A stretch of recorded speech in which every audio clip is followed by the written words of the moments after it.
मुझे बारड़े खेलो डोडियो मां पाणी ते थी वञा मुझे बारड़े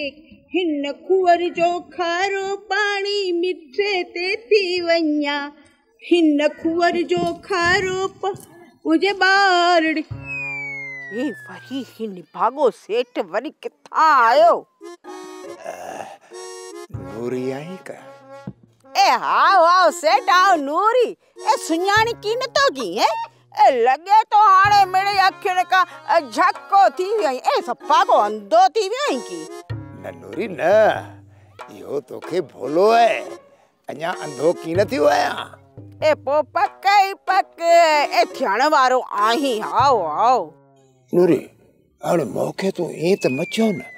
मुंहिंजी दिल त न दुखाए न ए लगे तो सेठ जी नियत में रोलो आहे ए हाणे वरी जानुल के छडे जे पोया लगो आहे मो नूरी कुजाड़ो पे सोची ए ना सेठ आऊं वरी कुजाड़ो सोचींदस ए कुछ ना ए तू सुना हित वरी कुजाड़े लाए आयो वई बस हलियो आयो नूरी तोखे को वखर बखर खपे न हटता खणी विंदी कर आओ गुलूड़े के चवा तो त तोखे मना की न कदो हाणे तो मोए वाह जो भुल दिनो आहे कुजाड़े चे नूरी ए चवा पई वरी सोचा भी पई त तू वाला उधर ते वखर दींदे हले की न ए चरे थी आई का ए डोरी है सजो हट तो जो हट है ए तू वक्कर जी केड़ी गाल पी करिए ए सेठ ओ सेठ ए तू केडो न भलो आए भलो शहजादो मानू आई ए भला सच पे चोई या मेड़ो